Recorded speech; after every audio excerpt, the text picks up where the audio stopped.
Selamat pagi sahabat Tribuners yang kami hormati dan kami muliakan. Inspirasi bisnis, inspirasi pagi hari ini sangat menarik sekali ya. Kita akan cerita bersama narasumber yang sangat kuat, ya, perempuan hebat ini ya, telah hadir di studio bersama kami di Tribun Medan. Kisah inspirasi bagaimana bisa survive dari cancer ya, sahabat Tribuners ya. Ini saya katakan sangat hebat, saya respect beliau berdua yang sudah berkenan hadir sharing di Tribun Medan hari ini, merupakan seorang yang sangat kuat secara mental dan fisik ya, yaitu ada hadir studio Bu Julissa Jebua. Beliau adalah survivor dari breast cancer Juli 2019. Selamat pagi Bu Julissa, apa kabarnya? Pagi Pak Syandi. Luar biasa hari luar ini biasa bisa ya. ketemu. Semangatnya luar biasa. Dan hadir juga di studio Bu Eka Sari Kartika. Beliau juga adalah survivor dari breast cancer dan tiroid ya, tahun 2019. Apa kabarnya Bu Eka? Halo. Baik ya. Baik, Pak.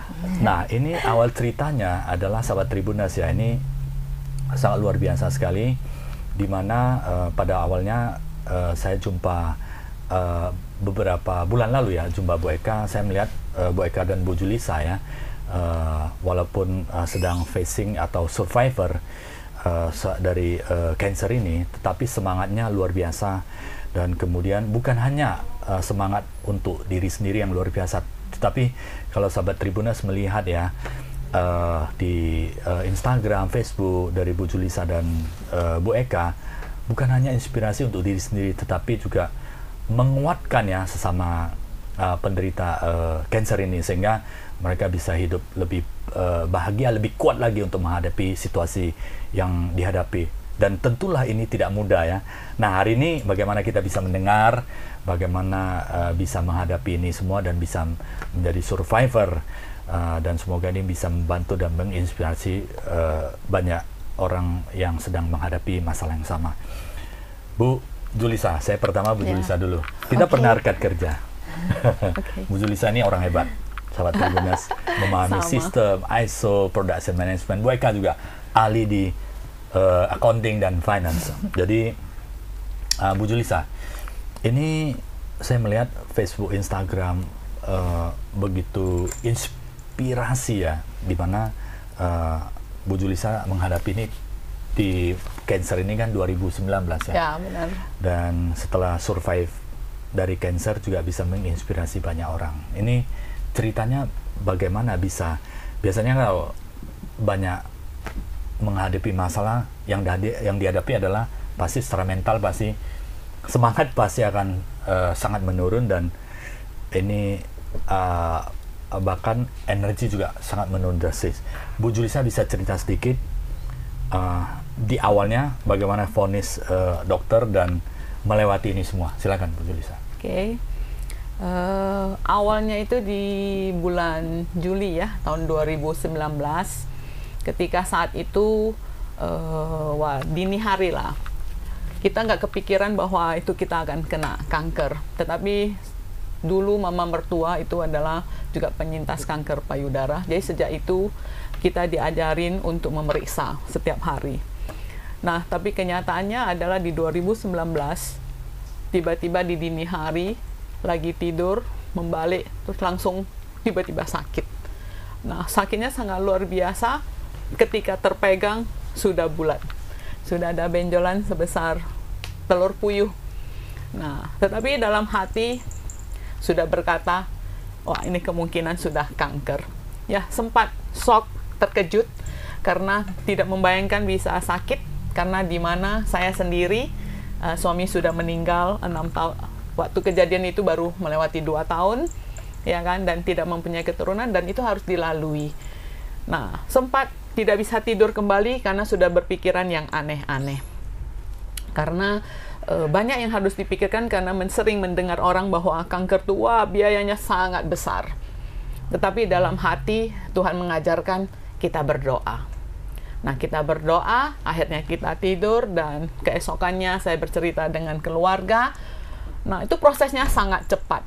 Karena kita sudah tahu gimana kanker, yang saya takutin saat itu adalah bukan sakit saya, tetapi bagaimana saya harus melalui karena membutuhkan biaya yang kalau untuk penyakit kanker itu sangat besar kan, kemudian merepotkan begitu banyak orang entarnya karena kesendirian kan. Tetapi Tuhan baik, Tuhan menolong dari berbagai cara, dari keluarga dan juga dari teman-teman mendukung. Jadi kanker ini bukan suatu hal yang membuat kita takut ketika kita mempunyai satu motivasi bahwa segalanya itu pasti ada jalannya. Karena kenapa? Yang sehat saja juga bisa tiba-tiba berpulang. Toh? Nah, yang sekarang yang kita sudah tahu kita sakit, nah, yang kita butuhkan adalah dari diri kita sendiri. Bagaimana kita bisa melalui dengan masalah yang ada? Bagaimana kita mendapat dukungan? Jadi kita butuh dukungan. Nah, kemudian ketika kita berobat, ya, hari Rabu ketemu dokter, Sabtu sudah harus tindakan. Jadi tidak menunggu lama. Nah, jadi ketakutan itu hanya khawatirnya adalah untuk biaya dengan merepotkan orang. Itu kan sangat mengganggu karena saya pernah menjadi pendamping ketika suami sakit. Wah, itu bukan hanya fisik tetapi hati, pikiran capek semua. Jadi kita sudah tahu sehingga kita sendiri harus menyemangati diri kita sendiri dengan cara ya kita harus berobat dan kita jangan merasa kita sakit. Makanya kita butuh dukungan dari keluarga. Jadi keluarga support, teman-teman support, membawa kita keluar, jalan bareng. Jadi sehingga kita mempunyai aktivitas yang kita tidak pikirkan bahwa kita sakit. Jadi kita butuh dukungan dari dokter, dari setiap yang ada di keliling kita. Sehingga kita bisa kuat dan kita harus berpikir juga positif. Dalam arti sakit bukan membawa suatu hal yang negatif, tetapi sakit juga bisa membawa berkat. Karena kita bisa memberkati orang dengan berbagai cara. Jadi cara Tuhan itu banyak buat kita. Luar biasa, sahabat Tribuners, Bu Julissa dengan begitu tangguh ya, begitu tangguh bisa menjalani dan melewati ini dengan baik. Sampai saat ini sudah jalan tahun yang keempat ya, Bu Julissa ya? Kita ini masuk tahun keempat. Kalau dalam tahapan kita, kalau kanker untuk dinyatakan bersih, biasanya ada 3 tahapan, harus lewat.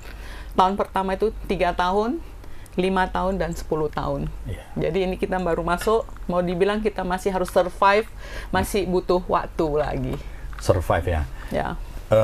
Kunci dari ketahanan dan persiapan itu supaya apa ya, Bu Julissa, bisa lebih tahan menghadapi ini semua dari segi dukungan mental ya, motivasi di sekeliling, dari diri dalam sendiri bagaimana? Nah, kalau dari dalam diri kita sendiri, keteraturan apa yang harus apa? Ya, kita harus mengikuti apa yang pertama ketika kita berobat, ada medis dan kita mengikuti apa yang telah dokter sampaikan, apa yang harus dilakukan. Nah, dalam diri kita sendiri, kita jangan anggap bahwa itu sakit. Seperti kami yang penyintas kanker, kalau ke rumah sakit itu kita nggak bilang ke rumah sakit, tapi kita ngampus. Jadi kita kuliah. Jadi sehingga aura positifnya itu ada bagi kita. Jadi kalau kita ke rumah sakit berarti kita merasa sakit. Tetapi kalau kita ke kampus, kita kuliah. Kuliah apa? Untuk mengambil gelar. Jadi gelar kita supaya kita lulus itu bagaimana? Ya kita belajar, kita happy, kita ngobrol. Jadi dari dalam diri kita dulu kita membuat hal-hal yang positif di mindset kita. Sahabat Tribuners, ini inspirasi rupanya ternyata bukan hanya dari luar ya. Kalau mendengar cerita dari Bu Julissa yang bisa survive di tahun keempat saat ini adalah mental positif dan merubah semuanya. Yang negatif menjadi positif. Kata-kata yang negatif dirubah supaya hidup ini lebih indah, lebih energi ya, Bu Julissa ya. Ya, benar. Ya. Nah, sahabat Tribuners, saya ke Bu Eka. Bu Eka, selalu saya lihat berdua sama Bu Julissa. Sebelum bercerita, ini sudah lama kenal Bu Julissa? Kenalnya waktu ya di sama-sama pengobatan di Rumah Teguh. Cuma hanya lewat, oh dia juga penderita gitu. Jadi lama-lama kenalan, tukar nomor handphone, baru malam rutin video call, nanya apa, tukar-tukar pikiran, sharing-sharing gitu. Awalnya dari situ. Ya, dan sampai sekarang sahabat Tribuners, Bu Julissa dan Bu Eka sangat luar biasa meluangkan waktu ya. Selain kuliah juga meluangkan waktu ya. Tadi disampaikan, kita nggak cerita bahwa itu rumah sakit, tapi kampus ya, tempat kuliah. Jadi sangat luar biasa. Bukan hanya fokus kepada survive ya, keteraturan, terapi dan sebagainya, tetapi juga meluangkan waktu ya, meluangkan waktu untuk menginspirasi dan memotivasi banyak penyintas. Bu Eka, ceritakan sedikit pengalaman sampai sekarang, kenapa energi itu tumbuh begitu luar biasa dan bahkan bisa menginspirasi, meringankan beban teman-teman yang penyintas. Itu berpulang juga sih kepada diri kita sendiri ya. Karena awalnya itu saya waktu divonis cancer itu kan mau lanjut pengobatan kemo. Jadi pada saat konsul itu ternyata dicek lagi di bagian leher itu ternyata cancer juga gitu. Jadi di dalam waktu 2 minggu itu divonis cancernya 2. Jadi otomatis 1 belum selesai, 1 datang lagi. Itu sih sebenarnya beban itu berat. Berat pada saat itu tidak terpikir takut mati, tidak. Tetapi cuma takut terpikir gini, gimana saya bisa bekerja lagi untuk bisa mencari uang gitu ya. Itu aja. Sampai saya depresi berat ya, tidur nggak bisa, makan obat tidur dari dokter. Terus pada saat berjalan dengan seiring waktu, memang perasaan itu tersisa, dan saya selalu berdoa sama Tuhan. Saya ke atas ya, saya berdoa. Kalau misalnya pada saat itu lagi galau sih, saya teriak-teriak di atas gitu ya, jam 2 pagi gitu saya teriak-teriak depresi gitu kan. Cuma satu saya minta sama Tuhan pada saat itu, tolong Tuhan ringankan beban pikiran yang ada sama diri saya, walaupun sedikit, karena saya sangat tersisa dengan perasaan yang sekarang saya rasakan. Setelah itu saya disarankan dokter untuk sinar 30 kali ya. Jadi pada saat sinar 30 kali itu kan setiap hari rutin ke rumah sakit. Pada saat ngantri memang ketakutan, ada rasa takut, khawatir gitu ya. Rupanya ada duduk di sebelah saya itu ada aroma yang tidak enak gitu ya kan. Jadi saya melihat dia, ternyata dia kanker lidahnya busuk gitu kan. Jadi saya baru tersadar, Tuhan, ternyata walaupun kanker saya ada 2, kanker payudara dan kanker tiroid, ternyata masih ada yang lebih parah dari saya gitu. Bukan saya mensyukuri yang duduk di sebelah saya itu lebih berat, bukan. Dalam arti saya harus bersyukur dengan diri saya. Saya merasa berat, tetapi di bawah saya itu masih banyak lagi orang yang lebih berat. Gitu ya. Nah, dari situ akhirnya muncullah rasa itu semangat, tapi tidak langsung ya, tidak langsung. Setiap hari pergi ke sana, kecuali Sabtu Minggu dan hari libur ya. Jadi dari situ saya melihat ternyata semangat yang harus kita bangkitkan itu bukan dari orang lain gitu, tetapi harus kesadaran dari diri kita sendiri. Dan tidak ada satu orang pun yang bisa membangkitkan kita kecuali diri kita sendiri. Benar. Dengan rasa syukur, berdoa, mengikuti pengobatan yang dianjurkan oleh dokter, melihat sekeliling kita lebih banyak orang yang lebih menderita dari kita, baik itu dari segi keuangan, dari segala kondisi sakit. Kita tidak luka, mereka luka, busuk gitu kan. Setiap hari itulah yang bisa membangkitkan saya sampai energi dengan hari ini. Iya. Nah, itu bagaimana proses ini? Selalu bersyukur ya Bu Eka ya. Iya. Bersyukur bahwa masih diberikan kesempatan dan mengoptimalkan lah ya situasi yang terbaik seperti itu ya. Bagaimana bisa dan bisa survive sampai tahun keempat ini ya? Selain dokter, motivasi juga penting ya, internal ya. Iya benar. Itu poin yang pertama kalau menurut saya. dari dalam diri sendiri harus bisa bangkit. Apapun hasilnya memang ada rasa takut, tetapi tetap harus kita jalani, memberikan semangat untuk diri sendiri. Dan itu bagaimana perasaan dan kondisi tubuh begitu ada keyakinan yang luar biasa? Lebih semangat itu dan lebih cepat sembuh atau bagaimana? Ya, otomatis imun meningkat, perubahan dari diri sendiri itu kita yang merasakan juga, apalagi teman gitu bisa merasakan ada perubahan dari pribadi yang sebelum cancer dan setelah cancer. Tapi memang butuh proses gitu, tidak langsung berubah, tidak. Berapa lama perubahan itu ya, Bu Eka? Kalau pengalaman Bu Eka untuk menumbuhkan semangat itu kembali ya? Apakah setiap pagi ada seperti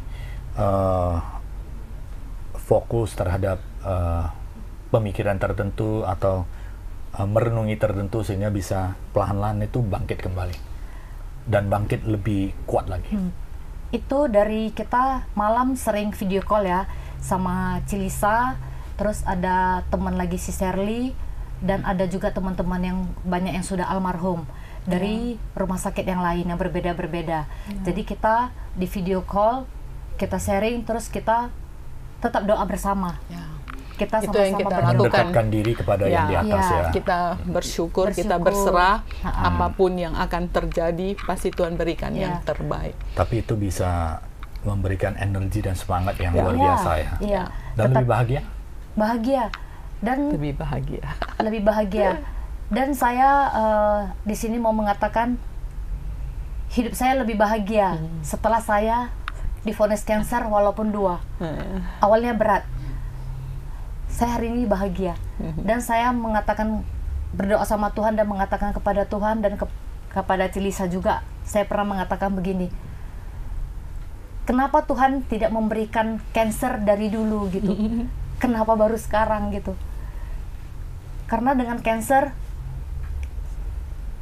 saya berubah, lebih bisa menghargai, bersyukur, berdamai dengan diri sendiri, bisa melepaskan segala sesuatu. Akar-akar kepahitan itu sedikit demi sedikit itu berkurang, emosi bisa terkontrol, pengucapan yang selama ini mungkin ada kata-kata kasar itu akan berubah seiring dengan waktu ya. Iya, seiring dengan waktu.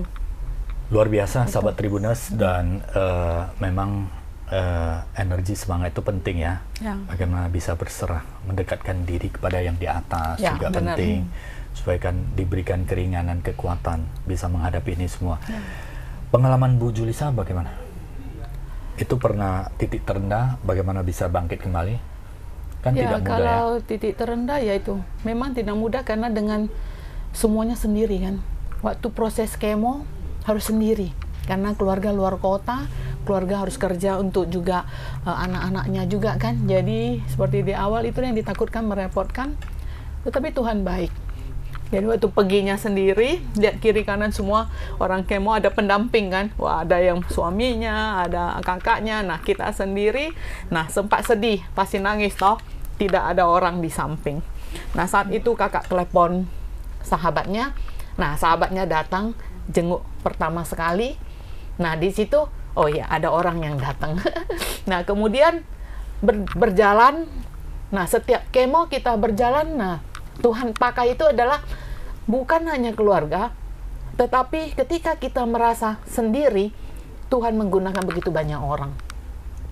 Jadi saat kemo itu kan sendiri tuh. Siap kemo biasanya kita pasti sakit, capek begitu ya. Nah kemudian saya harus dari Medan siap kemo tuh harus naik taksi ke Siantar karena kakak tinggal di Siantar. Nah kakak yang harus merawat saya selama pemulihan seminggu, karena efek kemo itu biasanya ada yang 3 hari, ada yang seminggu. Nah kebetulan badan saya aja yang gede tetapi saya lebih lemah. Saya harus 9 hari pemulihan. Jadi saya harus siap dari rumah sakit, harus cari makan cepat-cepat. Nah kemudian saya harus berangkat naik taksi. perjalanan ke Siantar, sehingga kita pemulihan. Nah, jadi ketika walaupun kita merasa sendiri, tetapi Tuhan bisa pakai Bapak Satpam di mall, ya, yang mana dia melihat saya mungkin karena 8 kali toh kita kemo. Jadi terhitung tipe saya dengan tipe Bu Eka itu beda. Kalau tipe Bu Eka itu hormonal yang harus makan obat selama 5 tahun. Nah, yang sementara yang saya bukan hormonal tetapi HER2-nya positif, yang lebih kata dokter tipenya lebih agresif atau dalam tanda kutip lebih ganas. Jadi lebih cepat. Nah, jadi sehingga Eka kemo 8 kali, saya harus menjalani 26 kali. Nah, itu proses. Jadi titik yang terendah itu adalah saat kita mau pengobatan kita sendiri, tetapi Tuhan bisa membawa ada teman yang datang. Di awal kita tidak mengerti. Belum mengerti ada teman, penyintas.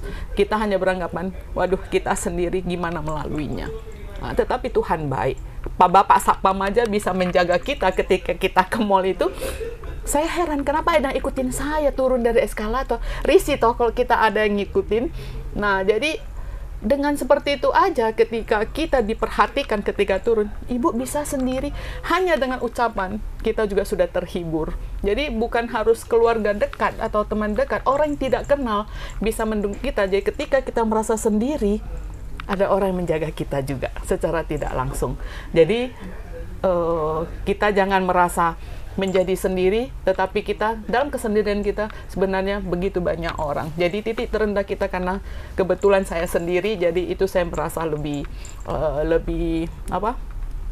sedih, lebih takut karena tidak ada siapa kiri kanan, mau ngambil obat semua sendiri. Nah, seperti itu. Tetapi ternyata Tuhan baik. Tuhan itu baik. Baik, Tuhan sangat baik bagi kita semua. Mengirimkan orang yang ada di sekeliling untuk saling mendukung, saling menguatkan sehingga mampu melewati atau bisa survive sampai saat ini ya, Bu Julissa. Benar.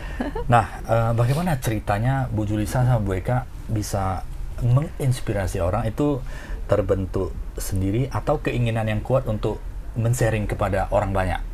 Kan sendiri aja kan udah cukup merepotkan dan kemudian seperti apa waktu ya, energi dan fokus juga sudah terbatas. Seperti Bu Julissa kan, ini masih bisa menginspirasi orang lain, meluangkan waktu untuk bisa video call, support orang lain. Nah, pada kesempatan di kampus juga saya lihat banyak bersama penyintas-penyintas yang lainnya membawa. Tujuannya apa? Sampai menularkan energi positif ya. Karena itu yang paling utama. Tujuan dari semuanya itu adalah supaya kita juga bisa menjadi saluran berkat. Saluran berkat itu adalah bukan dari hal materi, tetapi motivasi hidup. Motivasi hidup. Jadi dalam arti, seperti tadi kata Bu Eka, kita sudah sakit, sebenarnya ada yang lebih sakit lagi. Jadi sehingga kita menginspirasi kepada mereka, jangan melihat orang yang sehat. Karena kan kita orang sakit, kita beranggapan kita sehat, ada yang di bawah kita lagi. Nah, kemudian seperti Bu Eka, dia ada kegiatan ya, karena kita payudara, biasanya kalau wanita tanpa payudara itu kan pasti ada enggan, malu ya. Tetapi ada juga dari organisasi yang di Jakarta untuk mengirim sumpelan payudara, sehingga yang merasa yang tidak pede akan menjadi pede. Nah, mulai dari situ ketika awal kita ketemu Bu Eka ya, pertama kali ya, itu kita ketemu. Nah, kemudian kita membentuk, maksudnya dalam arti dulu waktu kita di medsos untuk WhatsApp itu hanya bisa 8 orang. Ketika kita berkumpul, kita hanya 8 orang saja, hanya grup kecil kita sendiri. Karena ketika kita jadi penyintas, kita perlu berbicara dengan orang yang sesama. Kita nggak bisa berbicara dengan orang yang bukan penyintas. Karena kenapa? Tujuan hidupnya beda, motivasi kita beda. Karena yang disasarnya juga beda. Jadi ketika kita saat penyintas sesama mengeluarkan curhatan, bisa merubah kita, yang dari awalnya kita hanya beberapa orang ya, kemudian satu persatu mereka duluan. Nah, dari situ kita menambah dengan cara apa? Ketika kita curhat, ternyata itu meringankan. Jadi motivasi itu bukan harus kita menyemangati, hanya harus semangat, harus dengan berbicara, bukan, tetapi menjadi pendengar. menjadi pendengar dan kita bisa memberikan solusi, karena kita sesama kita tahu apa yang harus kita lakukan.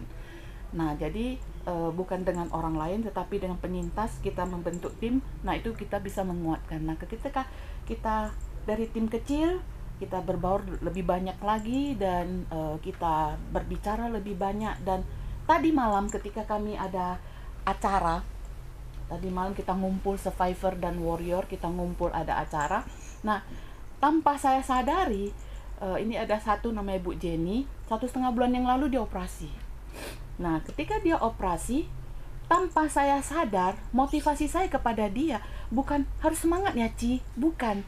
Yang saya inspirasikan kepada dia motivasi, santai aja Ci, tenang saja. Nah, ternyata bukan kata semangat yang membuat dia gregetan, tetapi menurut saya kata yang menghibur dia sampai baru saya tahu kemarin tadi malam dia kasih tahu, Cici bilang kasih saya kata santai. Saya santai sampai ini hari dan itu membuat saya termotivasi. Nah, jadi perkataan itu adalah ternyata bukan hanya perkataan semangat, fighting, harus bisa gini. Kata santai saja kita bisa memberikan motivasi kepada mereka, dan itu pembelajaran bagi saya. Mungkin saya bisa merubah kata-kata dengan teman, tidak perlu kata semangatnya, karena mungkin semangat sudah terlalu, menurut dia nggak greget sama dia. Ada sesuatu yang bisa membuat dia menjadi nyaman mungkin ya. Iya, kenyamanan itu dia bisa lebih hadapi, lebih tenang. Iya, jadi katanya ketika saya masuk ruang operasi, saya begitu nyaman, saya benar-benar santai sampai sekarang. Saya santai katanya, sudah 1 bulan, saya merasa nyaman. Nah, jadi dari grup kecil tuh, nah kita ngomong, tambah lama kita ngobrol, ya akhirnya ya dari pengalaman lah dengan sesama, mengetahui apa yang harus kita bicarakan. Nah, dari situlah kita ngumpul. Bisa meringankan lah ya. Setidaknya bisa meringankan banyak pasien sehingga mereka value of life-nya lebih ada ya, walaupun mereka memang tidak mudah menghadapi ini, tetapi ya bisa menghadapi dengan survive dan dengan hanya kata. Kata santai itu sangat bermakna bagi orang yang mungkin berbeda-beda ya. Jadi bisa dipakai, saya bilang, waduh, ketika dia bisa nyaman, itu menjadi motivasi saya akan lebih terhibur. Waduh, dengan kata-kata saya hanya sesimpel itu menurut saya, yang gimana gitu ya, kok bisa sampai bisa membuat seseorang itu menjadi lebih nyaman. Dan saya merasa sangat senang sekali. Dan selalu gunakan kata-kata yang positif ya. Benar itu, Bu. Ya, kata-kata positif itu lebih, menurut saya lebih berguna. Dengan ya mungkin kita harus menggantikan, kita harus mencari kosakata yang bisa membantu mereka, karena berbeda orang menangkapnya juga berbeda dengan kenyamanan hati. Bu Julissa, kosakata luar biasa. Pernah di Bu Julissa ya, di di ISO itu, di manajemen itu? Sistem manajemen mutu. Dan kemudian pernah sebagai head of project di development system ya. ISO udah banyak sekali. International Standard Organization itu ada ISO 9001, kemudian 18.000 dan macam-macam ya. Dan Bu Julissa adalah spesialisnya development di sistem. Yang ingin selain menginspirasi kongko-kongko, juga diskusi tentang sistem ISO beliau jagonya. Harus belajar karena sudah 4 tahun off sejak sakit. Iya. Tapi luar biasa ya. Saya pernah satu perusahaan dengan Bu Julissa, itu memang luar biasa, pekerja keras ya, detail, kalau boleh detail ya. Benar. Dan kemudian tidak selesai, tidak pulang itu. Dan sangat konsisten. Saya ke Bu Eka sebentar. Bu Eka,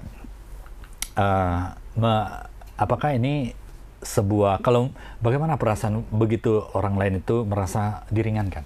Ada kebahagiaan? Ya, kebahagiaan itu membuat energi lebih bagus. Tidak bisa ternilai dengan apa-apa. Benar. Karena kebahagiaan itu dari hati ya. Dari hati ya. Ada yang bisa dinilai. Ya, apalagi bisa menolong banyak orang ya. Ya, benar. Ada yang seperti ini dari kota Palembang ya. Dia ngekos di dekat salah satu rumah sakit di Medan. suaminya kanker hidung gitu ya, nggak ada uang untuk ngekos makan gitu. Jadi semalam memang kalau susu rutin saya kasih rutin. Jadi semalam saya berikan untuk kos gitu ya, uang kos dia. Dia video call, dia nangis gitu loh. Tapi saya tertawa dalam arti saya bisa meringankan beban dia gitu. Dan saya berpulang ke diri saya lagi, apabila posisi saya di tempat dia gitu, saya merasa mungkin bisa saya tidak bisa sekuat dia gitu. Jadi dengan saya bisa memberikan mereka bantuan, itu sangat luar biasa. Ada kebahagiaan yang apa ya? Dan kita ambil dari energi positif dari mereka. Itulah yang harus membangkitkan kita gitu. Dengan ya bersyukur, awalnya tetap harus bersyukur, berdoa, berusaha ya. Berusaha ya, rasa sedih, terpuruk itu pasti ada di setiap pasien, itu pasti ada. Tidak bisa seperti kami sekarang ini. Kami juga sudah melewati masa-masa sesulit itu, dan harus tetap berjuang, tetap berjuang gitu. Tetapi dari satu sisi juga kita harus memberikan semangat ke diri hati nuri kita sendiri gitu. Ini kan mulia sekali ya, Pak ya. Tidak semua bisa melakukan seperti itu, dan perlu usaha, kerja keras, dan keberterimaan terhadap diri sendiri dan lingkungan. Itu tidak mudah ya? Tidak mudah. Bagaimana ke depannya, Bu Eka? Misi atau visi hidup ke depannya lagi? Sepertinya menjadi pancaran bagi orang banyak ya. Apalagi sesama penyintas itu ya. Justru memang sekarang itu tujuan saya. Tujuan saya memberikan semangat dan membantu mereka, walaupun hanya membantu dalam misalnya administrasi, pemulihan untuk BPJS mereka, pindah vaskes, atau menunjukkan mereka harus antri ke counter yang mana, kita bawa gitu. Luar biasa. Mereka tidak mengerti. Jadi saya tetap meluangkan waktu, tetap ada untuk membantu mereka. Karena persoalan administrasi juga kadang merepotkan ya, apalagi untuk keluarga-keluarga yang baru pertama menghadapi seperti itu. Mereka harus antri, belum tahu lagi siapa dokternya, belum lagi bagaimana cara prosedurnya, kelengkapan administrasi ini sungguh banyak membantu mereka ya. Dan di sini juga saya mau mengucapkan terima kasih juga kepada teman-teman ya, yang bisa itu kenalan dari TikTok. Ada juga saudara memberikan, karena mereka bingung mau memberikan bantuan itu ke siapa, karena mereka tidak mau ke panti asuhan atau ke yayasan mana gitu. Jadi karena mereka melihat karena mereka melihat TikTok saya sama Instagram, Facebook gitu kan, kadang-kadang mereka minta nomor telepon gitu kan.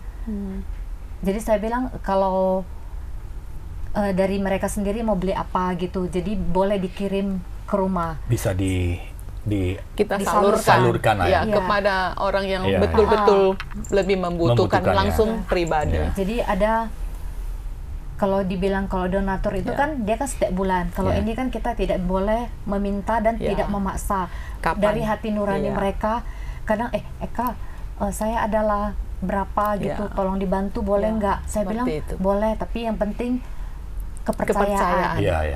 Kepercayaan kemana kita bawa hal yang mereka inginkan. Jadi ini susu yang saya bagi-bagikan itu, dananya itu dari pemberian mereka, saya kumpul donatur misalnya mereka kasih namanya si A lah ya, kita apakan si A hari ini misalnya kasih berapa, saya tulis tanggal, dan dana yang dikasih ini nanti saya buat ini untuk siapa, tanggal berapa, untuk pasien mana, tinggalnya di mana, saya tetap ada buku kasnya. Ya. sehingga Gitu. terorganisir kan. Secara akuntabilitasnya juga rapi lah Ya, ya, benar. mereka Ya. luar biasa. Sahabat Tribuners yang kami hormati dan kami muliakan, jikalau sahabat Tribuners ada yang ingin support kepada para penyintas ya, Ya, benar. boleh berkunjung atau berdiskusi atau ketemu dengan Bu Eka maupun Bu Julissa. Semoga dapat membantu ya banyak penyintas. Ya. Tidak semua orang memiliki kehidupan yang berkecukupan ya. Kadang kita juga bisa melihat dengan mata kepala sendiri betapa terbatasnya kehidupan ekonomi keluarga mereka. Seperti yang dihadapi atau dilihat langsung oleh Bu Eka, penyintas dari luar kota. Ada yang tidak sanggup membayar uang kos, ada yang Benar. tidak sanggup menyambung uang BPJS. Ya, marilah sahabat Tribuners, bagi sahabat Tribuners yang masih diberikan kesehatan, diberikan rezeki yang bagus, ya jika ingin membantu teman-teman para penyintas ini, silakan ya hubungi Bu Eka. Itu bisa dihubungi di nomor telepon apa? 08 di 0852 9625 0228. Ya. Dan Bu Eka dan Bu Julissa secara rutin ya sahabat Tribuners itu mengunjungi rumah sakit, bukan hanya berkonsultasi untuk menguatkan diri sendiri, tetapi juga hatinya tergerak untuk membantu, setidaknya meringankan ya keluarga mereka yang sudah pasti ya sudah pasti tidak mudah untuk menghadapi ini semuanya, tetapi dipermudahkan ya, karena ada hati yang begitu besar dari Bu Eka dan Bu Julissa untuk meringankan para penyintas.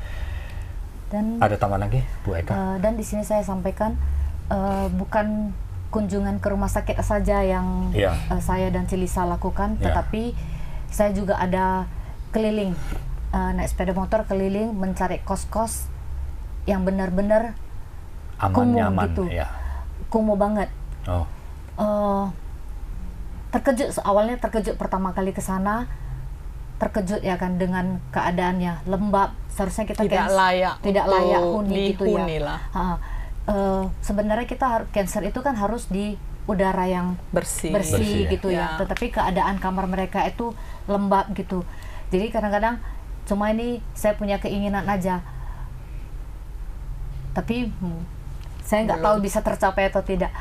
Saya pengen punya rumah singgah. Oke, untuk para penyintas yang di luar kota ya. Iya.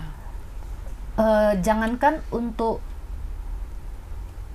mereka ngekos gitu, untuk ongkos mereka saja kadang terbatas ya. Kadang mereka nggak sampai kita bisa. Terharu mendengarnya. Kadang mereka bukan dari keluarga bisa, dan mereka nggak sampai bisa ngekos. Kadang mereka sampai harus nginap di rumah ibadah karena nggak sanggup membayar ya kan, karena butuh mereka dari luar kota.